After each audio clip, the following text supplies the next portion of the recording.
MRTP act को समाप्त कर दिया गया, उसके लिमिट को खत्म कर दिया गया। 1956 के औद्योगिक नीति, बड़े उद्योगों की स्थापना, वृहद पैमाने के उद्योगों की स्थापना, और इसमें 4 महत्वपूर्ण उद्योगों की स्थापना की गई, इसे नोट भी करेंगे। भिलाई इस्पात संयंत्र, भिलाई इस्पात संयंत्र,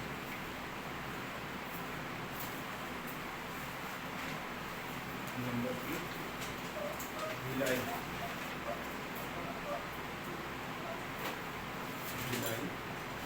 इस्पात संयंत्र। कब स्थापना की गई इसकी? 1956। किसकी मदद से?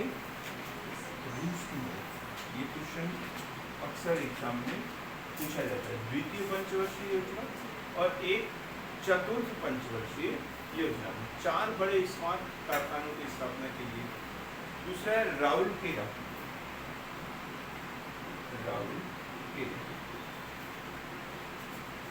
इस्पात संयंत्र। कहाँ पर है ये?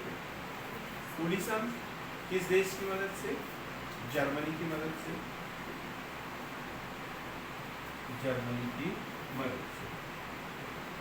तीसरा बोकारो इस्पात संयंत्र, बोकारो इस्पात संयंत्र।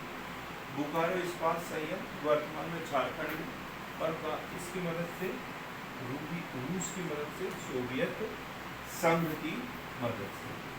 और चौथा जो इस्पात संयंत्र वो है दुर्गापुर, ये चौथी पंचवर्षीय योजना। दुर्गापुर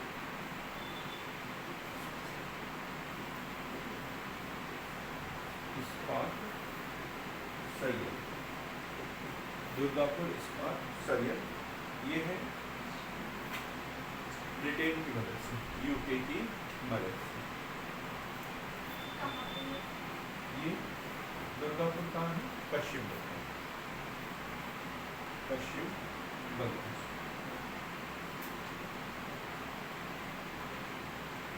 इसमें से क्वेश्चन बनते हैं, विशेष रूप से याद रखना। अब हम पढ़ेंगे 1977 की औद्योगिक नीति। 1977 की औद्योगिक नीति। इससे पहले 1973 की भी हम पढ़ लेते हैं छोटा सा। मूलभूत उद्योग, कोर इंडस्ट्री की विचारधारा। कोर सेक्टर क्या होता है पहले तो ये पता होता है। कोर सेक्टर आधारभूत क्षेत्र, आधारभूत क्षेत्र। एक ऐसी सरल सा क्वेश्चन है, आधारभूत संरचना है, इसको भी हम समझ लेते हैं। यहाँ पर जब इसकी अवधारणा आई तो हम इसे भी समझ लेते हैं।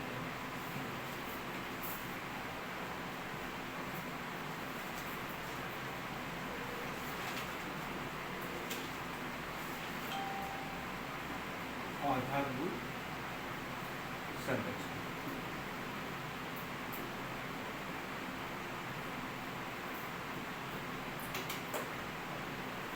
आधारभूत संरचना। सबसे पहले तो मूलभूत उद्योग या कोर इंडस्ट्री, मतलब ऐसे उद्योगों की पहचान की गई जो देश के विकास के लिए अति आवश्यक है। अब ये देखो कि इसको सार्वजनिक क्षेत्र में रखना है, निजी क्षेत्र में रखना है, संयुक्त क्षेत्र में रखना है, या फिर सहकारिता के आधार पर इसका विकास करना है, ये सरकार डिपेंड करेगी। लेकिन पहले तो ये देखो कि मूलभूत उद्योग क्या है। तो उन्होंने देखा लोह इस्पात उद्योग, सीमेंट उद्योग, कोयला उद्योग, पेट्रोलियम आदि उद्योग जो है ये मूलभूत उद्योग, कोर सेक्टर। भाई हम पेट्रोलियम की बात करें तो आज जो है पेट्रोल की या डीजल की कीमत बढ़ जाए तो खाने के बिस्किट की भी कीमत बढ़ जाए। जो कटहल के पौधे हैं ना, कटहल के फल एक 20-20, 25-25 किलो का होता है। लोग बाग खेत में सड़ने देंगे, लेकिन मार्केट में बेचने के लिए नहीं लाएंगे। क्या है? अरे डीजल की कीमत बढ़ जाएगी। क्यों? क्योंकि परिवहन लागत बढ़ जाती है, हर चीज की कीमत बढ़ती है। मतलब डीजल पेट्रोल का सारे उद्योगों पर प्रभाव पड़ता है, इसलिए बोला कि इसको कायम में रखा जाए पोर्ट सेक्टर में और आरक्षित सरकार के लिए ये आरक्षित। उसी प्रकार सीमेंट उद्योग, कुछ भी बना, कोई भी कारखाना बना, सीमेंट उद्योग, कृषि कर रहे हैं, यदि यंत्रीकरण कर रहे हैं, फिर फार्म हाउस चाहिए, वो यंत्रों को सुरक्षित रखने के लिए घर चाहिए और उसमें काय का उपयोग होगा, सीमेंट का। सीमेंट उद्योग भी कैसा एक आधारभूत उद्योग। तो इन कुछ उद्योगों को पहचान की गई, उसे कोर उद्योग मानते हुए, मूलभूत उद्योग मानते हुए उसे आरक्षित सूची में रखा गया। फिर क्या आधारभूत संरचना, इसको हम समझ लेते हैं। आधारभूत संरचना, अब उद्योग छोटा हो या बड़ा हो, उसको स्थापित करने के लिए कुछ मूलभूत चीजों की आवश्यकता होती है, जिसे आधारभूत संरचना कहते हैं। कितने प्रकार की होती है आधारभूत संरचना? दो प्रकार की होती है। कौन कौन सी? बहुत बढ़िया। तो ये दो प्रकार की होगी, आर्थिक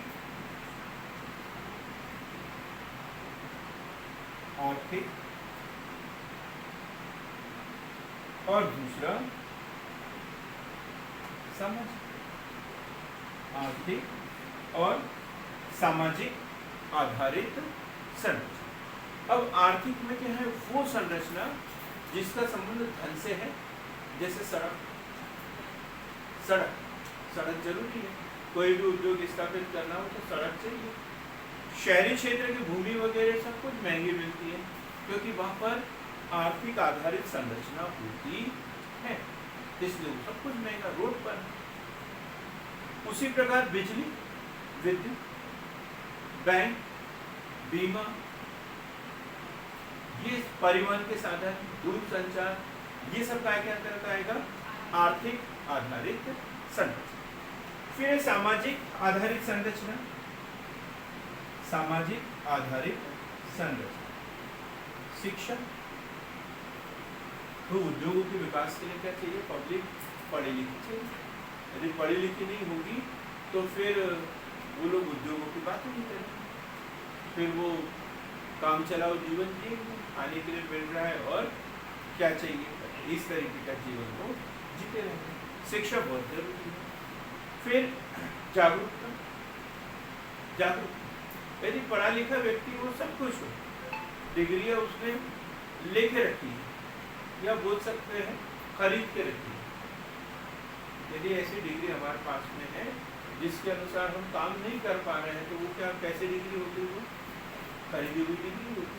अब वो खरीद के रखी है, लेकिन सामाजिक जागरूकता नहीं है, उसका उपयोग हम बलि प्रथा, दहेज प्रथा, ऐसी परंपराओं में उलझे हुए हैं, तो ऐसा समाज कभी विकास कर सकता है क्या? तो क्या चाहिए? शिक्षा, सामाजिक जागरूकता। फिर है राजनीतिक जागरूकता, सरकार का स्थायित्व जिसे कहते हैं। वे लोकतंत्र होना चाहिए, लोकतंत्र सफल होना चाहिए, पब्लिक जागरूक होना चाहिए। यदि सरकारें बार बार बदल रही है तो देश का विकास होगा क्या? तो लोग राजनीतिक जागरूकता, सरकार का स्थायित्व, ये सारी चीजें काय के अंतर्गत आएगा? सामाजिक आधारभूत संरचना के अंतर्गत। ये क्या पढ़ा अपन ने? आधारभूत संरचना। अब इसमें एक महत्वपूर्ण खासियत है इसकी, फेरा, पहले भी पढ़ चुके हैं। फेरा और फेमा में अंतर लिखिए, ऐसा क्वेश्चन बनता है। किसी ने अनम्यूट कर दिया है। फेरा, अब फेरा का मतलब फॉरेन एक्सचेंज रेगुलेशन एक्ट, देश के विदेशी मुद्रा संसाधनों का संरक्षण तथा उचित प्रयोग। विदेशी मुद्रा, एक तो इससे पहले हमारे पास विदेशी मुद्रा थी स्वतंत्रता से पहले, अब थोड़ी बहुत आई है, तो वो भी लोग क्या कर रहे हैं? उससे काला बाजारी कर रहे हैं, जिसके हाथ में मिल रही है वही उसे दबा के रख रहा है। सरकार की जानकारी में आए बगैर ही उसका बार बार लेन देन हो रहा है। सरकार की जानकारी के बगैर ही उसका बार बार लेन देन हो रहा है, सरकार को पता ही नहीं, बाईपास लेन देन हो रही है। तो सरकार इन सब चीज़ों को नियंत्रित करना चाहती थी और इसके लिए एक रेगुलेशन एक लाए, विदेशी मुद्रा संसाधनों का संरक्षण और उचित प्रयोग के लिए। और इसे समाप्त कब किया गया? 1999। इसके द्वारा अटल बिहारी वाजपेयी जी की नई सरकार बनी और उन्होंने फेरा के स्थान पर क्या लाया? फिम, फॉरेन एक्सचेंज मैनेजमेंट एक्ट। और उसमें जो विदेशी मुद्रा या फॉरेन एक्सचेंज इसके लेन देन से संबंधित जुड़े हुए जो लोग थे उनको इसका उपयोग करने की स्वतंत्रता दी गई। बोले अधिक से अधिक इसका लेन देन करो, स्वतंत्रता दी गई। इसमें उनके ऊपर नियंत्रण लगाया और इसमें उसे स्वतंत्रता दी गई। फेरा कब लागू किया गया? 1973 में। समाप्त कब किया गया? 1999। कौन सा एक्ट आया फेरा के स्थान पर? फेरा, याद रखना पड़ेगा, यही इसकी खासियत। अब नई औद्योगिक नीति हम पढ़ेंगे 1977। नई औद्योगिक नीति 1977। 1977 पहली बार केंद्र में सत्ता परिवर्तन, पहली बार केंद्र में सत्ता परिवर्तन। किसकी सरकार बनी? मोरारजी देसाई, पहले गैर कांग्रेसी प्रधानमंत्री। अभी तक कांग्रेस की सरकार थी और अभी पहली बार गैर कांग्रेसी सरकार बनी और प्रधानमंत्री कौन बने? मोरारजी देसाई। और उन्होंने इस औद्योगिक नीति की घोषणा की। जहाँ 1956 के औद्योगिक नीति में पढ़ा था अपन ने, क्या 1956 बृहद पैमाने, बड़े पैमाने के उद्योग। सरकार चाहती थी कि बड़े पैमाने को उद्योगों का विकास हो, बड़े बड़े उद्योग हो, एक उद्योग एक शहर में एक उद्योग हो और उस उद्योग से उस शहर की पहचान, ये उस समय का कंसेप्ट। गांधीवादी जो अवधारणा थी वो थोड़ी साइड में हो गई, ग्रामीण अर्थव्यवस्था, गांव के विकास से देश का विकास होगा। लेकिन अब इसमें क्या है? लघु एवं कुटीर उद्योग। उन्होंने बोला बड़े उद्योग यदि हम स्थापित करते हैं तो उसमें मशीनों से काम होगा, मशीनों से काम होगा तो मजदूरों की संख्या कम, प्रदूषण वगैरह बहुत अधिक होगा, उद्योगों का केंद्रीयकरण हो जाएगा, एक ही जगह उद्योग रहेंगे, तो फिर गांव से पूरे लोग कहाँ चल जाएंगे? शहरों में चल जाएंगे। वहाँ भीड़ भड़का होगा, गंदी बस्तियाँ होगी और फिर अपराध, चोरी, डकैती, ये महिलाओं के साथ अन्याय, ऐसे ढेर सारे अपराधों में वृद्धि होगी। तो इसने क्या करना चाहिए? हमें लघु एवं कुटीर उद्योगों का विकास करना। ये औद्योगिकरण के क्या दुष्परिणाम है अभी ये समझा है। औद्योगिकरण के दुष्परिणाम तो गांव से शहरों की ओर जनसंख्या का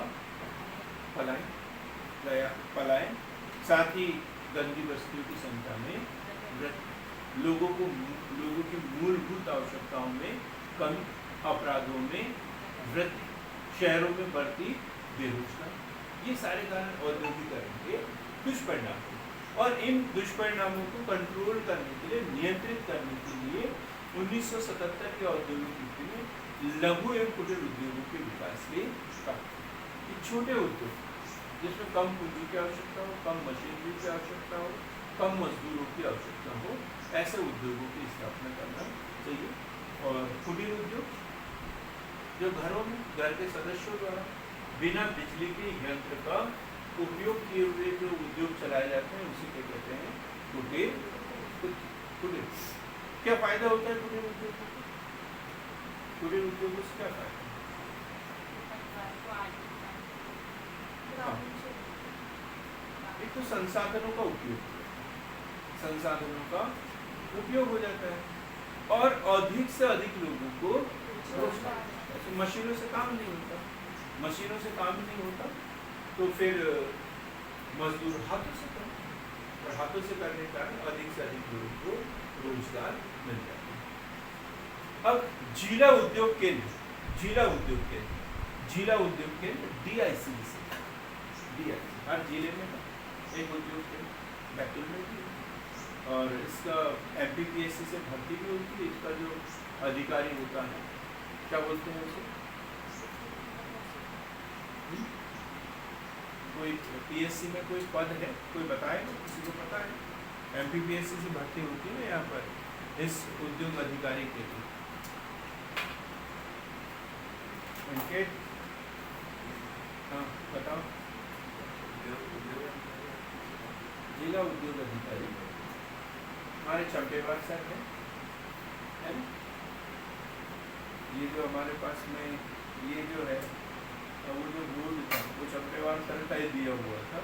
उन्होंने बोला था कि अब तो मैंने काम करनी है, आप पढ़ा रहे हो तो हमारे पास से लेके चलेगा। उन्हीं के सहयोग से ये सब चल रहा है। तो जिला उद्योग केंद्र बड़ा अच्छा शब्द है वो पद के लिए इंग्लिश में, जिला उद्योग अधिकारी। ठीक है, अभी बता दूँ। तो ये इसने किया क्या कि कुटीर उद्योगों को प्रोत्साहन देने के लिए, जैसे हमारे यहाँ कोसमी औद्योगिक क्षेत्र, यहाँ पे सरकारी जमीन है। तो ये जो जिला उद्योग केंद्र है वो यदि किसी के पास में जमीन है, उद्योग लगाना चाहता है, ये ट्रेनिंग भी देते हैं और उसके लिए लोन की व्यवस्था भी करते हैं। जिला उद्योग अधिकारी का ये काम। अब इससे क्या हुआ, हर जिले में कोई ना कोई छोटे बड़े उद्योगों की स्थापना होगी। और जब तक जिला उद्योग केंद्र नहीं था तो जो बड़े शहर थे जो पहले से फेमस थे उद्योगों के लिए, वहीं पर उद्योग लगते। गांव का आदमी भी कोई अच्छा लखपति आदमी तो अपने गांव की जमीन बेचता था, वहाँ शहर में जाता था और वहाँ उद्योग लगाता था, जबकि वो गांव में भी लगा सकता था। लेकिन क्या है, फिर पूरक उद्योग नहीं थे उसके साथ में, पूरक उद्योग भी चाहिए। पूरक उद्योग भी चाहिए। कैसे भाई, कॉलेज खुला है तो आसपास कॉपी किताब की दुकान भी तो चाहिए, फोटोकॉपी की दुकान भी तो चाहिए, चाय नाश्ते की भी दुकान भी तो चाहिए। ये पूरक उद्योग का ये होना चाहिए। नहीं तो एक अकेला उद्योग चल सकता है क्या? नहीं। उस उद्योग के लिए जहाँ से कच्चा माल चाहिए वो कच्चा माल वाले उद्योग भी होना चाहिए। और वो क्या कहलाते हैं? पूरक उद्योग। कार यदि बिक रही है तो पेट्रोल पंप होना बहुत जरूरी है। सिर्फ कार ही रहे अब बोले पेट्रोल तो नहीं मिलेगा, तो कार खरीदी करके। तो ये जिला उद्योग के माध्यम से फिर पूरक उद्योगों के लिए लोन देना शुरू कर दिया और लोगों को प्रोत्साहित करना शुरू किया। इसके बाद पढ़ेंगे 1980 की औद्योगिक नीति। 1980 ये नई औद्योगिक नीति थी। 1973, 1977, 1969 ये महत्वपूर्ण औद्योगिक नीतियाँ नहीं थी, लेकिन ये महत्वपूर्ण औद्योगिक नीति 23 जुलाई 1980 में इसकी घोषणा हुई और आर्थिक संघवाद पर बल दिया गया। आर्थिक संघवाद पर बल दिया गया। ये क्वेश्चन भी महत्वपूर्ण है। क्या होता है आर्थिक संघवाद? कोई बताए आर्थिक संघवाद?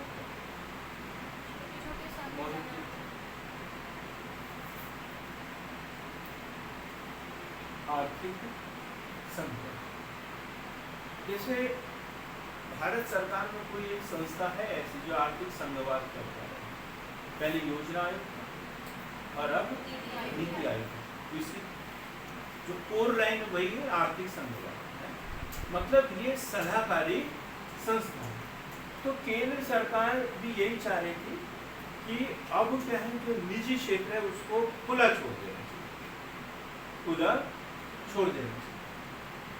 तो इस समय सीमा भी बढ़ा कितना कर दिया था, 20 करोड़ से बढ़ाकर 50 करोड़ कर दिया।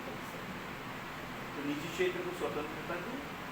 तो वो यही बोल रहे थे कि निजी क्षेत्र को स्वतंत्रता देना भी आर्थिक संघवाद। वे हमेशा को निर्देशित करना चाहिए, मार्गदर्शन देना है, नियंत्रण करना है, लेकिन उनके कार्य पर घोड़ा नहीं बनना है। तो आर्थिक संघवाद की अवधारणा पर बल। औद्योगिक नीति में छोटे पैमाने की इकाइयों के लिए निवेश की सीमा 10 लाख से बढ़ाकर 20 लाख है। और 1977 की औद्योगिक नीति पर उसमें लघु उद्योग पर और लघु उद्योगों के लिए सीमा कितनी थी? 10 लाख। 10 लाख तक के उद्योग जो है, ऐसा उद्योग जिसमें 10 लाख तक की पूंजी का निवेश हुआ वो लघु उद्योग कहलाता है। और उसके लिए सेवा शर्तें अलग। और इससे ज्यादा की यदि पूंजी कहीं लग रही है तो वो उद्योग बृहद पैमाने के उद्योग कहलाएंगे। और उसके लिए फिर कोटा, लाइसेंस, ये सब कुछ शर्तें थी। तो फिर बोलते थे नहीं यहीं तक उत्पादन करो और इसके बाद में दूसरी कहीं और इकाई लगा देंगे, लेकिन यहाँ पर नहीं, क्योंकि यहाँ पर जैसे अभी हम चावल खरीदने के लिए जाते हैं, चावल खरीदने के लिए जाते हैं, पहले 30 किलो की कट्टी आती थी, अब वो 26 किलो की है। कितने की होगी? 26 किलो की होगी। मैंने बोला कि ये कौन सा है, तो 20 किलो की होना चाहिए, 25 किलो की, 30 किलो की, 50 किलो की, 26 किलो की क्यों? तो बोलते सर इसको 26 किलो से ज़्यादा 28 किलो कर देते हैं, 30 किलो कर देते हैं, तो जीएसटी इसके ऊपर 12% से बढ़कर कितना हो जाता है? 18% हो जाता है। कितना? 18% हो जाता है। इसलिए हम आपकी सुविधा के लिए इसको कितना कर दिया? 26 किलो की कर दिया, ऐसा बोलता है। तो ऐसे ही इसमें कितना, यदि 10 लाख रुपए से अधिक की यदि उसमें संपत्ति निवेशित है तो फिर वो कर प्रणाली वगैरह सब कुछ बदल जाता है, बढ़ के लगता है। तो अब इसमें क्या कर दिया, उसको 10 लाख से बढ़ाकर कितना कर दिया? 20 लाख कर दिया गया। और कृषि पर आधारित उद्योगों को प्राथमिकता, जैसे पहली पंचवर्षीय योजना में कृषि पर आधारित उद्योगों को प्राथमिकता दी गई, ऐसी औद्योगिक नीति 1980, औद्योगिक नीति 1980, इसमें भी कृषि पर आधारित उद्योगों को प्राथमिकता दी गई। कृषि पर आधारित उद्योगों को प्राथमिकता दी गई। कृषि पर आधारित उद्योग ज्ञानेश्वरी कौन कौन से? हाँ, कागज उद्योग कृषि पर आधारित, कागज की खेती का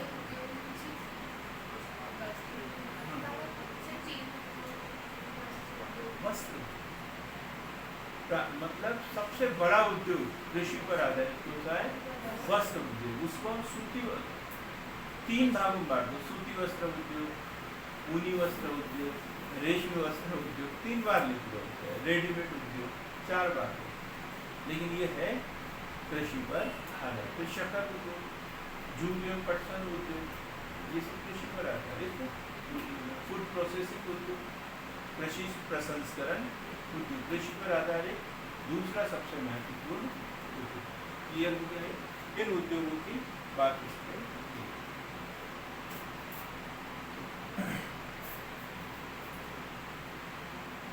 इसके बाद है नई औद्योगिक नीति 1951। इसमें नई शब्द आया और वर्तमान में जो औद्योगिक नीति चल रही है यही चल रही है, नई औद्योगिक नीति। बड़ा आमूलचूल परिवर्तन इसके द्वारा किया गया। कब आई है? 24 जुलाई 1951। 24 जुलाई 1951। कौन सा मॉडल कहा जाता है इसे? LPG model. LPG model, LPG model की घोषणा। एलपीजी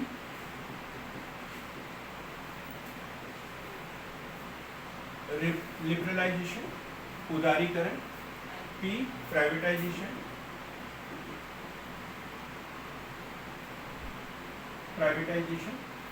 और जी ग्लोबलाइजेशन। 2013 के पीएससी में ये क्वेश्चन पूछा गया। 2013 के पीएससी मेंस में पूछा गया और मेरे मेंस में सब्जेक्ट हुआ करते थे सोशियोलॉजी और इकोनॉमिक्स। सोशियोलॉजी और इकोनॉमिक्स। इकोनॉमिक्स के क्वेश्चन पेपर में आया एलपीजी और मैंने 10th क्लास से पढ़ के रखा था। क्या पढ़ के रखा था? एलपीजी मतलब लिक्विफाइड पेट्रोलियम गैस। और फटाक से बिना सोचे समझे उसे लिख दिया, बिना सोचे समझे उसे लिख दिया। फिर बाद में देखा कि ये पारिभाषिक शब्द है और पारिभाषिक शब्द जो है समय विषय के अनुसार प्रयोग किए। समय और विषय के अनुसार इसका प्रयोग किया जाता है। हर विषय में उस पारिभाषिक शब्द का अलग अलग प्रयोग होता है। मैंने वो विज्ञान की भाषा में लिख दिया, वो कार्य पूछा था अर्थशास्त्र। फिर सोशियोलॉजी का पेपर हुआ, उसमें भी यही पूछा गया और तब भी उसका मतलब यही था, लिबरलाइजेशन, प्राइवेटाइजेशन और ग्लोबलाइजेशन। अब उदारीकरण, सबसे पहली इसकी शर्त क्या है?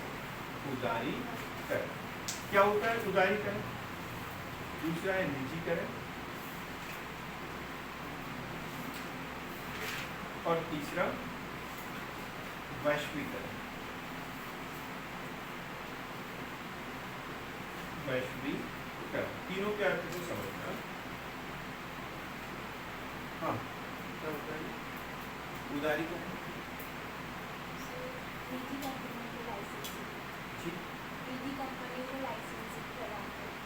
वो तो निजीकरण में आएगा, हम उदारीकरण की बात कर रहे हैं।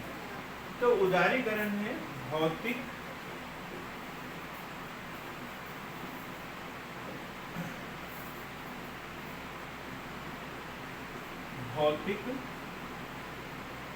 नियमनों एवं नियंत्रणों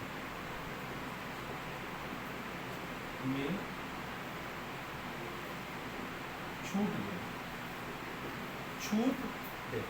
भौतिक, जैसे फेरा था, क्या था? एक तरीके का नियंत्रण था, उसको छूट देके उसे खत्म कर। लाइसेंस लेना एक तरीके से क्या था? इनके ऊपर नियंत्रण था, तो उस सीमा को हटा दिया, उसको हटा दिया और लाइसेंस से मुक्त कर दिया गया कई उद्योग। क्लियर हो गया? अब विदेशों से कोई आयात करना है, निर्यात करना है, तो उसकी जो प्रक्रिया थी वो बड़ी कठिन थी, अनुमति थी, उसको क्या कर दिया?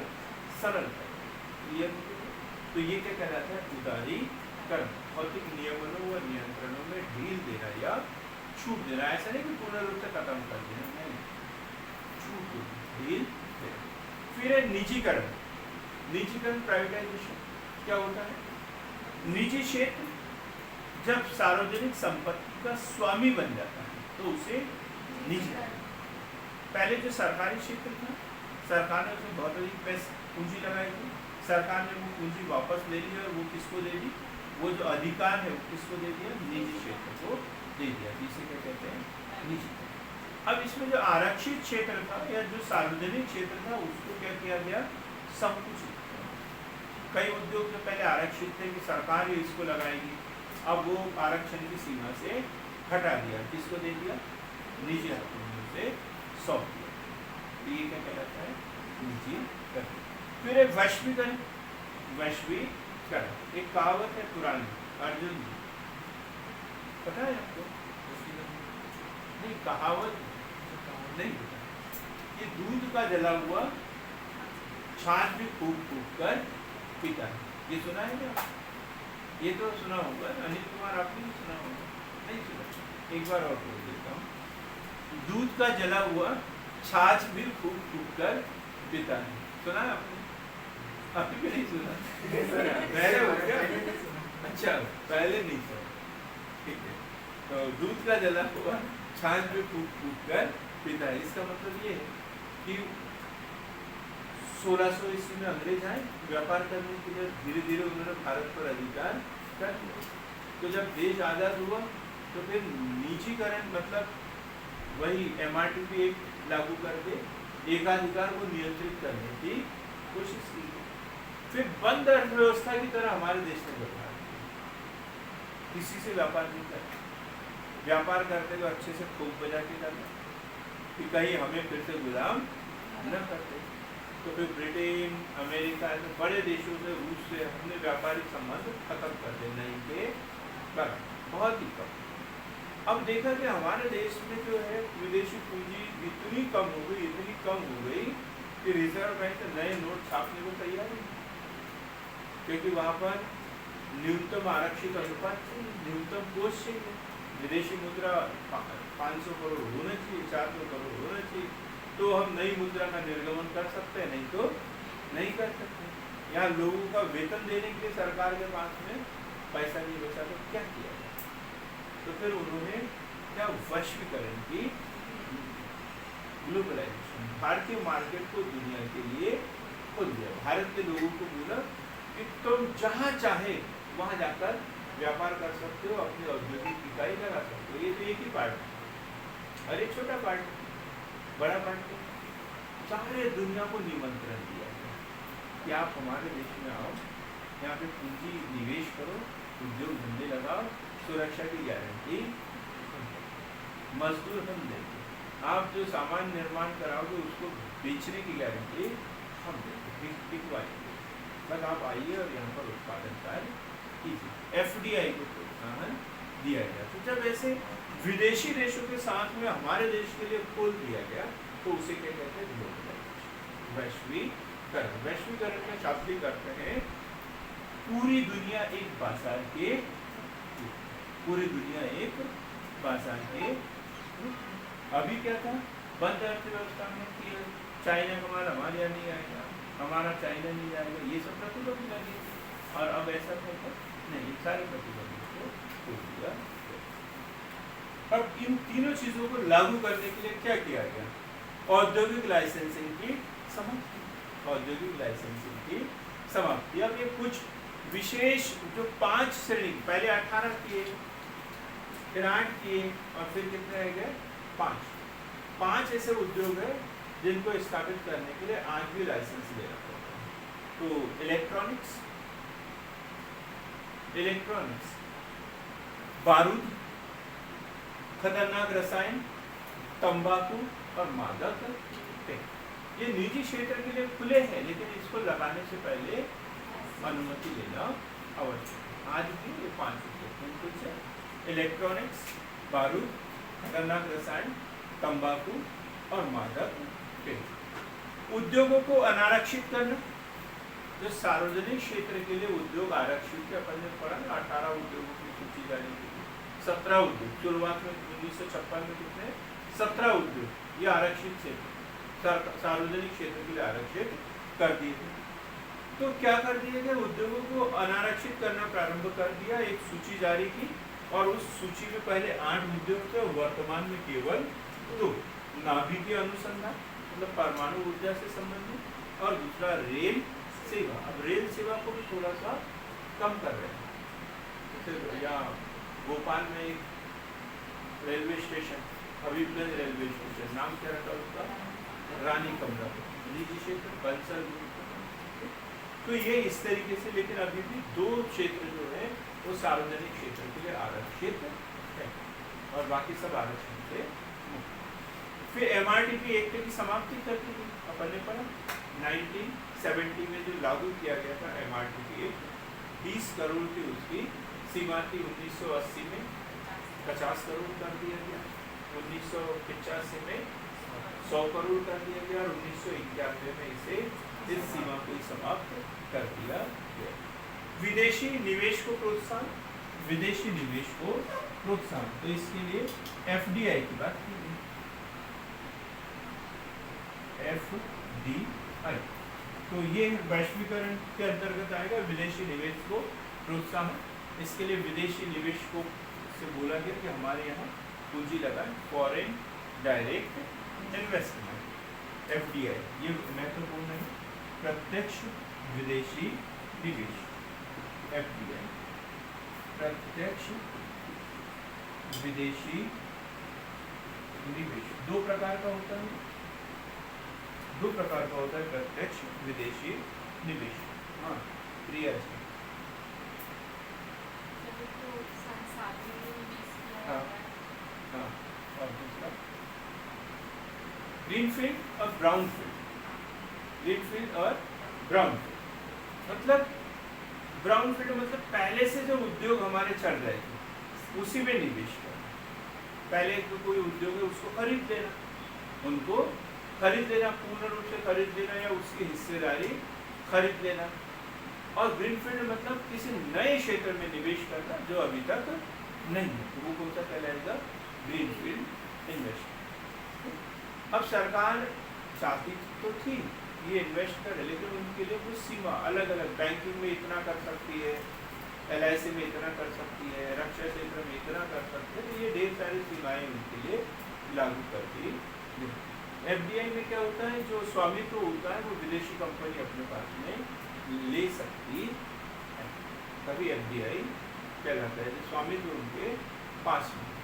और ये लंबे समय का निवेश होता है FDI, एक होता है portfolio investment, FII, portfolio investment FII। उसमें क्या होता है कि वो शेयर खरीद लेते हैं, हमारी कंपनी के कुछ शेयर खरीद लेते हैं, तो उसमें वो लाभ और हानि के मालिक होते हैं, लाभ और हानि के।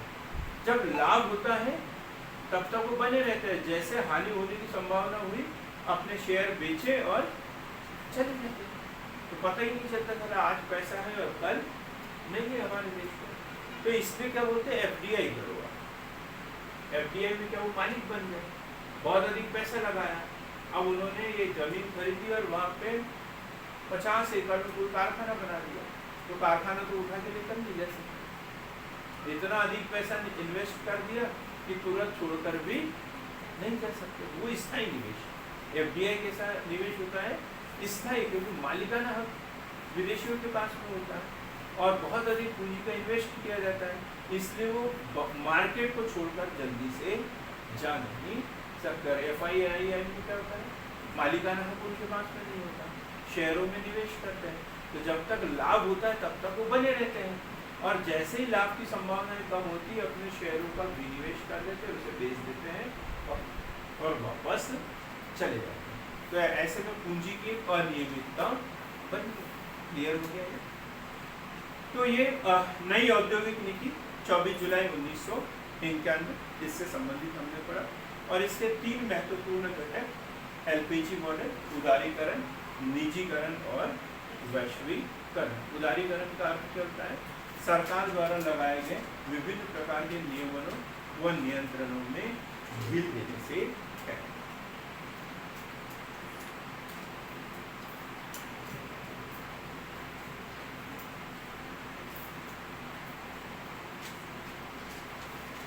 इसके बाद एक और औद्योगिक नीति हम जो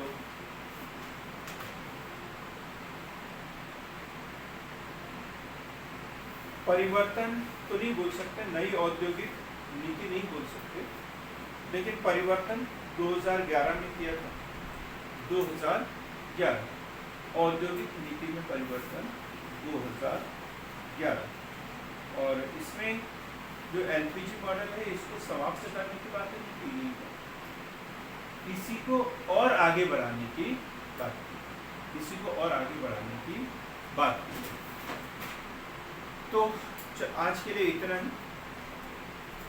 अगली क्लास में हम उद्योग संवर्धन, औद्योगिक उत्पादन सूचकांक, कोर इंडस्ट्री आदि हम पढ़ेंगे। तो बने रहे सार्थक पहल के साथ में।